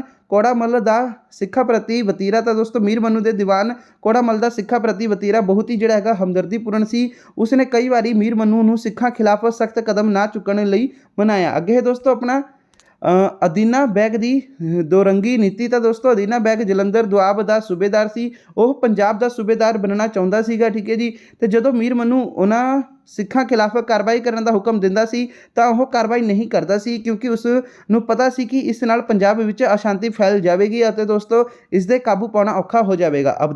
ਅਬਦਾਲੀ ਦੇ ਹਮਲੇ, ਤਾਂ ਦੋਸਤੋ ਅਬਦਾਲੀ ਦੇ ਹਮਲਿਆਂ ਕਾਰਨ ਮੀਰ ਮਨੂ ਸਿੱਖਾਂ ਦੀ ਸ਼ਕਤੀ ਕੁਚਲਣ ਵਿੱਚ ਜਿਹੜਾ ਹੈਗਾ ਵਾ ਪੂਰਾ ਧਿਆਨ ਨਹੀਂ ਦੇ ਸਕਿਆ। ਅੱਗੇ ਮੀਰ ਮਨੂ ਦਾ ਜਿਹੜਾ ਹੈਗਾ ਦੋਸਤੋ ਜ਼ਾਲਮ ਵਤੀਰਾ, ਮੀਰ ਮਨੂ ਦਾ ਜਿਹੜਾ ਹੈਗਾ ਦੋਸਤੋ ਜ਼ਿਮੀਂਦਾਰਾਂ ਅਤੇ ਕਿਸਾਨਾਂ ਪ੍ਰਤੀ ਜਿਹੜਾ ਹੈਗਾ ਵਾ ਵਤੀਰਾ ਬਹੁਤ ਹੀ ਅਤਿਆਚਾਰੀ ਸੀ।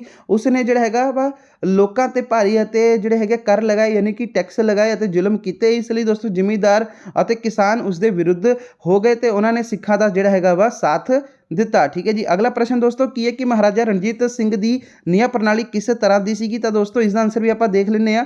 ਤਾਂ ਆਹ ਦੇਖੋ ਦੋਸਤੋ, ਇਸ ਦਾ ਆਨਸਰ ਵੀ ਆਪਣੇ ਕੋਲ ਹੈਗਾ ਵਾ ਅਵੇਲੇਬਲ।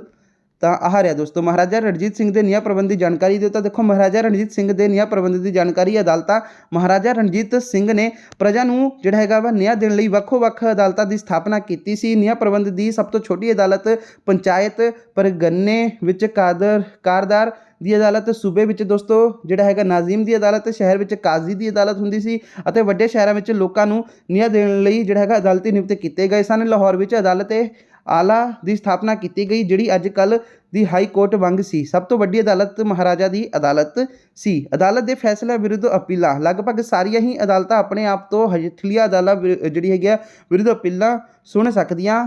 ਠੀਕ ਹੈ ਜੀ। ਅਤੇ ਫੈਸਲਾ ਨੂੰ ਬਦਲ ਸਕਦੀਆਂ ਸਨ। ਮਹਾਰਾਜਾ ਦੀ ਅਦਾਲਤ ਦਾ ਫੈਸਲਾ ਅੰਤਿਮ ਹੁੰਦਾ ਸੀ। ਇਸ ਦੇ ਖਿਲਾਫ ਕਿਸੇ ਵੀ ਅਦਾਲਤ ਵਿੱਚ ਅਪੀਲ ਨਹੀਂ ਕੀਤੀ ਜਾ ਸਕਦੀ ਹੈ। ਤਾਂ ਮੁਕੱਦਮਾ ਪੇਸ਼ ਦਾ ਤਰੀਕਾ ਦੋਸਤੋ ਜਿਹੜੇ ਹੈਗੇ ਦੋਸਤੋ ਆਪਣੇ ਮੁਦਈ ਕਿਸੇ ਵੀ ਜਿਹੜਾ ਹੈਗਾ ਦੋਸਤੋ ਅਦਾਲਤ ਵਿੱਚ ਜਾ ਕੇ ਆਪਣਾ ਮੁਕੱਦਮਾ ਪੇਸ਼ ਕਰ ਸਕਦਾ ਸੀ। ਇੱਥੋਂ ਤੱਕ ਕਿ ਲੋਕ ਸਿੱਧੇ ਜਾ ਕੇ ਮਹਾਰਾਜਾ ਦੀ ਅਦਾਲਤ ਵਿੱਚ ਪੇਸ਼ ਹੋ ਸਕਦੇ ਸਨ। ਸੰਬੰਧਿਤ ਧਿਰਾਂ ਨੇ ਆਪਣਾ ਪੱਖ ਆਪੇ ਹੀ ਪੇਸ਼ ਕਰਨਾ ਹੁੰਦਾ ਸੀ। ਵਕੀਲਾਂ ਦੀ ਲੋੜ ਨਹੀਂ ਸੀ ਹੁੰਦੀ। ਦੀਵਾਨੀ ਅਤੇ ਦੋਸਤੋ ਫੌਜਦਾਰੀ ਮੁਕੱਦਮੇ ਇੱਕ ਹੀ ਅਦਾਲਤ ਵਿੱਚ ਪੇਸ਼ ਕੀਤੇ ਜਾ ਸਕਦੇ ਹਨ। ਮੁਕੱਦਮਾ ਦਾਇਰ ਕਰਨ ਲਈ ਕੋਈ ਜ਼ਿਆਦਾ ਫੀਸ ਨਹੀਂ ਲਈਆਂ ਜਾਂਦੀਆਂ। ਅੱਗੇ ਦੋਸਤੋ ਨਿਆਂ ਕਰਨ ਦਾ ਤਰੀਕਾ, ਲਿਖਤੀ ਕਾਨੂੰਨ ਨਹੀਂ ਸਨ। ਜੱਜਾਂ ਦੁਆਰਾ ਫੈਸਲੇ ਪ੍ਰਚਲਿਤ ਕਾਨੂੰਨ ਜਾਂ ਫਿਰ ਧਾਰਮਿਕ ਰਿਵਾਜਾਂ ਦੇ ਆਧਾਰ 'ਤੇ ਕੀਤੇ ਜਾਂਦੇ ਸਨ। ਲੋਕ ਅਦਾਲਤਾਂ ਦੇ ਫੈਸਲੇ ਦਾ ਸਤਿਕਾਰ ਕਰਦੇ ਸਨ। ਨਿਆਂ ਜਿਹੜਾ ਹੈਗਾ ਤੇਜ਼ ਹੁੰਦਾ ਸੀ। ਅੱਜ ਕੱਲ੍ਹ ਵਾਂਗ ਜ਼ਿਆਦਾ ਤਰੀਕਾ ਜਿਹੜਾ ਹੈਗਾ ਵਾ ਨਹੀਂ ਪੈਂਦੀਆਂ ਸਨ। ਫੈਸਲੇ ਤੁਰੰਤ ਕੀਤੇ ਜਾਂਦੇ ਸਨ। ਸਜ਼ਾਵਾਂ ਸਖਤ ਨਹੀਂ ਸਨ। ਆਮ ਤੌਰ 'ਤੇ ਜੁਰਮਾਨੇ ਹੀ ਕੀਤੇ ਜਾਂਦੇ ਸਨ। ਵਾਰ-ਵਾਰ ਅਪਰਾਧ ਕਰਨ ਵਾਲੇ ਅਪਰਾਧੀਆਂ ਨਾਲ ਸਖਤ ਸਲੂਕ ਜਿਹੜਾ ਹੈਗਾ ਵਾ ਕੀਤਾ ਜਾਂਦਾ ਸੀ। ਕਈ ਵਾਰੀ ਉਹਨਾਂ ਦੇ ਅੰਗ ਵੀ ਕੱਟ ਦਿੱਤੇ ਜਾਂਦੇ ਸਨ। ਅਦਾਲਤ ਦੇ ਕੰਮਾਂ ਦੀ ਨਿਗਰਾਨੀ, ਤਾਂ ਮਹਾਰਾਜਾ ਅਦਾਲਤ ਦੇ ਕੰਮਾਂ ਅਤੇ ਦੋਸਤੋ ਜੱਜਾਂ 'ਤੇ ਨਜ਼ਰ ਰੱਖਦੇ ਸੀ। ਜੇਕਰ ਕੋਈ ਜੱਜ ਆਪਣੇ ਅਹੁਦੇ ਦੀ ਦੁਰਵਰਤੋਂ ਕਰਦਾ ਸੀ ਤਾਂ ਆਪਣੇ ਕਰਤੱਵ ਦੀ ਪਾਲਣਾ ਨਹੀਂ ਕਰਦਾ ਸੀ ਤਾਂ ਉਸ 'ਤੇ ਕਾਰਵਾਈ ਕੀਤੀ ਜਾਂਦੀ ਸੀ। ਤੇ ਦੋਸਤੋ ਹੁਣ ਅਗਲਾ ਦੇਖ ਲੈਂਦੇ ਆ। ਤਾਂ ਅਗਲਾ ਦੋਸਤੋ ਪ੍ਰਸ਼ਨ ਕੀ ਹੈ, ਤਾਂ ਅਗਲਾ ਦੋਸਤੋ ਹੈਗਾ ਭਾਗ ਕੱਕਾ ਵਾ, ਠੀਕ ਹੈ ਜੀ। ਤਾਂ ਇਹਦੇ ਵਿੱਚ 15 ਅੰਕ ਦਾ ਤੁਹਾਨੂੰ ਨਕਸ਼ਾ ਆਉਣਾ ਵਾ, ਨਕਸ਼ਾ ਵੀ ਦੇਖ ਲੈਂਦੇ ਆ। ਦਿੱਤੇ ਗਏ ਪੰਜਾਬ ਦੇ ਨਕਸ਼ੇ ਵਿੱਚ ਸ਼੍ਰੀ ਗੁਰੂ ਗੋਬਿੰਦ ਸਿੰਘ ਜੀ ਦੀਆਂ 5 ਲੜਾਈਆਂ ਦੇ ਸਥਾਨ ਦਿਖਾਓ, ਠੀਕ ਹੈ ਜੀ। ਤਾਂ ਦਿਖਾਏ ਗਏ ਹਰੇਕ ਨਕਸ਼ੇ ਦੀ ਜਿਹੜੀ ਹੈਗੀ ਸਥਾਨ ਦੀ 20 ਤੋਂ 25 ਸ਼ਬਦਾਂ ਵਿੱਚ ਜਿਹੜਾ ਹੈਗਾ ਵਾ ਵਿਆਖਿਆ ਵੀ ਕਰੋ। ਤਾਂ ਦੋਸਤੋ ਸਭ ਤੋਂ ਪਹਿਲਾਂ ਆਪਾਂ ਇਹ ਨਕਸ਼ਾ ਦੇਖ ਲੈਂਦੇ ਆ, ਠੀਕ ਹੈ ਜੀ। ਤਾਂ ਦੇਖ ਲਓ ਦੋਸਤੋ, ਆਹੀ ਹੈ ਨਾ ਆਪਣਾ ਨਕਸ਼ਾ, ਠੀਕ ਹੈ ਜੀ, ਗੁਰੂ ਗੋਬਿੰਦ ਸਿੰਘ ਜੀ ਦੀ ਲੜਾਈਆਂ, ਠੀਕ ਹੈ ਜੀ। ਤਾਂ ਦੇਖੋ ਦੋਸਤੋ, ਸਭ ਤੋਂ ਪਹਿਲਾਂ ਜਿਵੇਂ ਕਿ ਤੁਸੀਂ ਆਹ ਦੇਖ ਸਕਦੇ ਹੋ, ਇੱਥੇ ਤਾਂ ਦੋਸਤੋ ਅਫਗਾਨਿਸਤਾਨ ਹੋ ਗਿਆ, ਇੱਥੇ ਬਲੂਚਿਸਤਾਨ ਹੋ ਗਿਆ, ਇੱਥੇ ਦੋਸਤੋ ਸਿੰਧ ਆ, ਠੀਕ ਹੈ। ਤਾਂ ਦੇਖੋ ਦੋਸਤੋ, ਸਿੰਧ, ਜਹਿਲਮ, ਜੰਮੂ ਤੇ ਕਸ਼ਮੀਰ, ਠੀਕ ਹੈ ਜੀ। ਤੇ ਉਸ ਤੋਂ ਬਾਅਦ ਦੋਸਤੋ ਇਹ ਰਾਜਪੂਤਾਨਾ ਵਾ, ਇਹ ਸਤਲੁਜ ਆ, ਇਹ ਰਵੀ ਆ, ਇਹ ਚਨਾਬ ਆ, ਠੀਕ ਹੈ ਜੀ। ਤੇ ਇੱਥੇ ਦੋਸਤੋ ਸਭ ਤੋਂ ਪਹਿਲਾਂ ਆਪਣਾ ਦੇਖ ਲੈਂਦੇ ਆ। ਤਾਂ ਇਹ ਆਪਣੀਆਂ ਲੜਾਈਆਂ ਸਨ, ਜਿਵੇਂ ਜੀ ਕਿ ਦੇਖ ਸਕਦੇ ਹੋ ਕਿ ਚਮਕੌਰ ਸਾਹਿਬ ਇੱਥੇ ਆ, ਠੀਕ ਹੈ ਜੀ, ਖਿਦਰਾਣਾ ਹੋ ਗਿਆ। ਤੇ ਉਸ ਤੋਂ ਬਾਅਦ ਦੋਸਤੋ ਆਪਣਾ ਇੱਥੇ ਨਦੇੜ ਹੋ ਗਿਆ, ਠੀਕ ਹੈ ਜੀ, ਬਿਆਸ ਹੋ ਗਿਆ, ਵਸੈਲੀ ਹੋ ਗਿਆ, ਠੀਕ ਹੈ ਜੀ। ਆ ਲਿਖੇ ਹੋਏ ਹਨ, ਕਲੀਅਰ ਨਹੀਂ ਹੈਗਾ। ਇੱਥੇ ਅਨੰਦਪੁਰ ਸਾਹਿਬ ਆ, ਠੀਕ ਹੈ ਜੀ।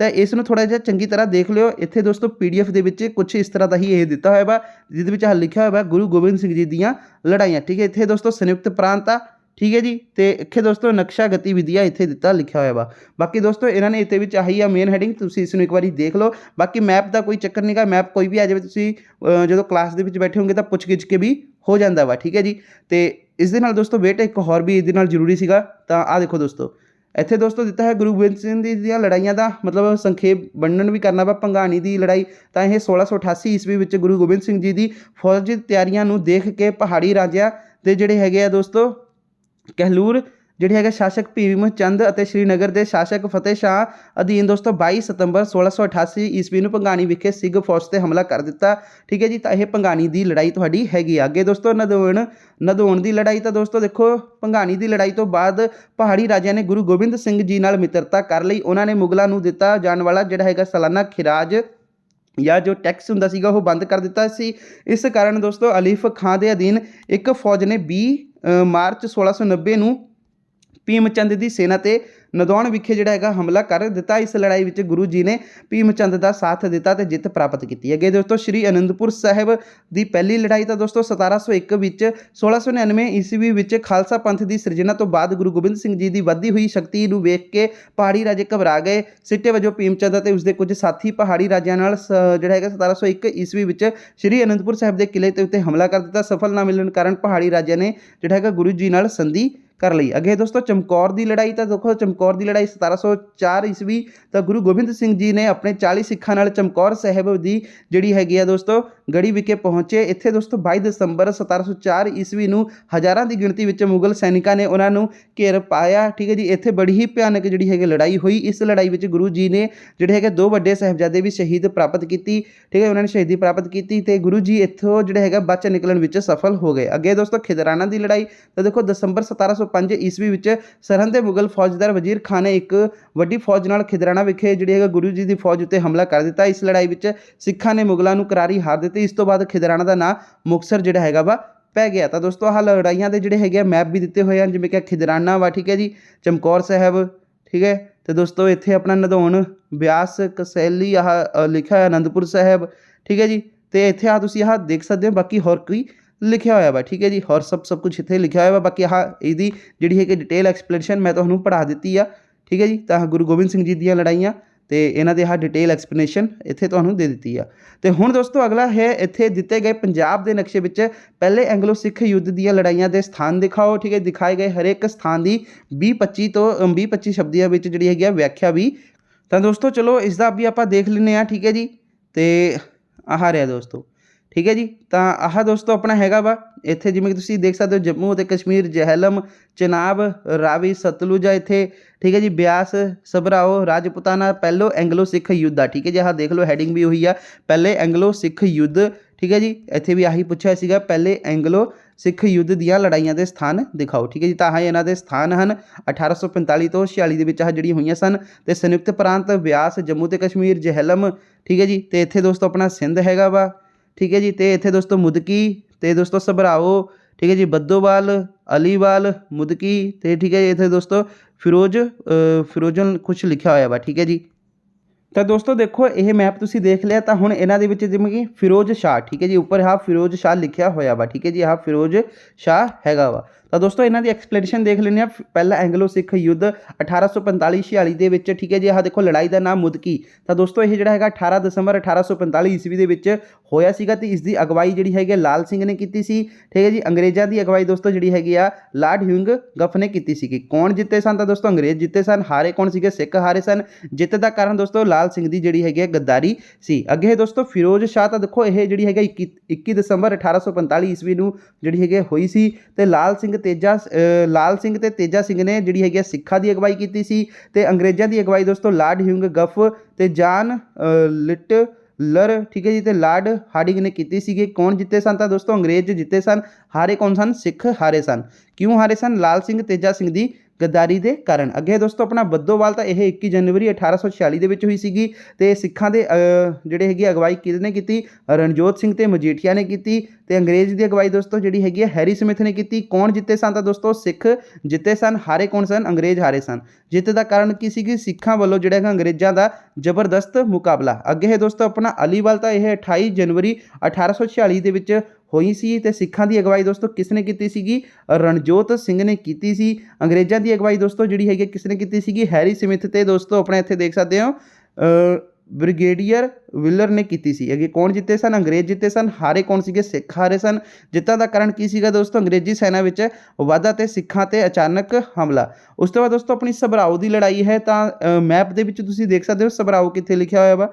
ਤਾਂ ਦੋਸਤੋ ਇੱਥੇ ਸਭਰਾਓ ਆਹ ਰਿਹਾ ਲਿਖਿਆ ਹੋਇਆ ਵਾ, ਠੀਕ ਹੈ ਜੀ। ਤਾਂ ਦੇਖੋ ਦੋਸਤੋ ਸਭਰਾਓ ਦੀ ਲੜਾਈ ਜਿਹੜੀ ਹੈਗੀ ਆ ਉਹ 10 ਫਰਵਰੀ, ਠੀਕ ਹੈ ਜੀ, 10 ਫਰਵਰੀ 1846 ਦੇ ਵਿੱਚ ਹੋਈ ਸੀਗੀ।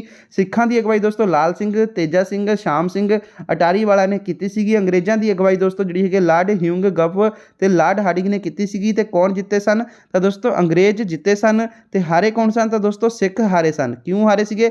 ਲਾਲ ਸਿੰਘ ਅਤੇ ਜਿਹੜੇ ਹੈਗਾ ਦੋਸਤੋ ਤੇਜਾ ਸਿੰਘ ਦੀ ਗੱਦਾਰੀ, ਠੀਕ ਹੈ ਜੀ, ਤੇ ਅਤੇ ਸ਼ਾਮ ਸਿੰਘ ਬਹਾਦਰੀ ਨਾਲ ਲੜਿਆ, ਠੀਕ ਹੈ ਜੀ। ਤਾਂ ਇਹ ਰੀਜ਼ਨ ਸੀ। ਤਾਂ ਦੋਸਤੋ ਇੱਥੇ ਹੀ ਇਹ ਤੁਹਾਡੀ ਸਾਰੀਆਂ ਹੀ ਲੜਾਈਆਂ ਜਿਹੜੀ ਹੈਗੀਆਂ ਨੇ ਅਸੀਂ ਦੱਸ ਦਿੱਤੀਆਂ, ਠੀਕ ਹੈ ਜੀ। ਮੁਦਕੀ ਦੀ ਲੜਾਈ, ਬੱਦੋਵਾਲ ਤੇ ਫਿਰੋਜ਼ ਸ਼ਾਹ, ਸਭਰਾਓ, ਠੀਕ ਹੈ ਜੀ, ਅਲੀਵਾਲ, ਠੀਕ ਹੈ ਜੀ, ਜਿਹੜਾ ਕਿ ਇੱਥੇ ਪੁੱਛਿਆ ਸੀਗਾ ਪਹਿਲੇ ਐਂਗਲੋ ਸਿੱਖ ਯੁੱਧ ਦੀਆਂ ਲੜਾਈਆਂ।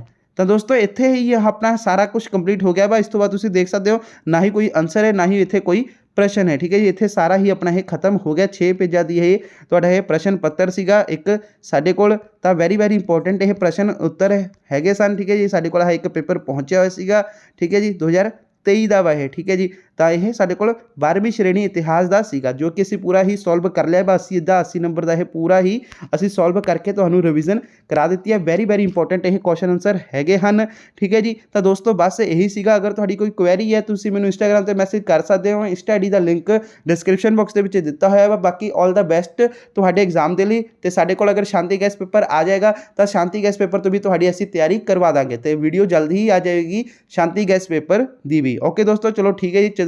ਜਦੋਂ ਤੱਕ ਤੁਸੀਂ ਇਸ ਦੀ ਤਿਆਰੀ ਕਰ ਲਓ। ਵੈਰੀ ਇੰਪੋਰਟੈਂਟ ਇਹ ਪ੍ਰਸ਼ਨ ਸੀਗੇ।